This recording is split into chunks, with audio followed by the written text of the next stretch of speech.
আমি সবাইকে অনুরোধ করবো আমাদের সবাইকে সজাগ থাকতে হবে। আমরা কি সজাগ থাকবো ইনশাআল্লাহ?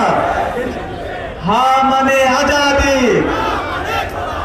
না মানে গোলামি, গোলামি না আজাদি, ইনকিলাব ইনকিলাব, জিন্দাবাদ জিন্দাবাদ। যে অসংখ্য ধন্যবাদ।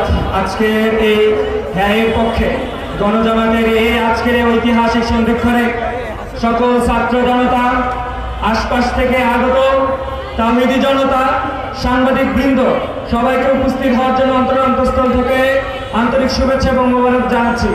এর এই মধ্য দিয়ে আমরা আমাদের বক্তব্য এবং আজকের প্রোগ্রাম সমাপ্ত ঘোষণা করছি এবং আমরা একটা গ্রুপ ফটো তুলব। সুতরাং এই ন্যায়ের পক্ষে আপনারা ক্যাম্পেইন করবেন না। এই ন্যায়ের পক্ষে ক্যাম্পেইন করা মানে বাংলাদেশ আবার গোলামের দিকে নিয়ে যাওয়া। আমরা আপনাদেরকে এই গোলামের দিকে যেতে আমরা দেব না।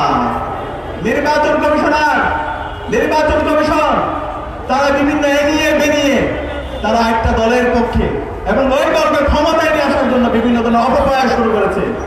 বিএনপি সদস্যদেরকে নির্বাচনকালীন সময়ে দায়িত্ব পালন থেকে তাদেরকে বাতিল করা হয়েছে, বাদ দেওয়া হয়েছে। আমরা দেখতে পাচ্ছি নির্বাচন কমিশন, আমি বাংলাদেশের তরুণদেরকে অনুরোধ করবো আমাদেরকে সতর্ক থাকতে হবে। বিভিন্ন ধরনের ষড়যন্ত্র চক্রান্ত হচ্ছে। আবার যদি সে অবৈধ নির্বাচন হয়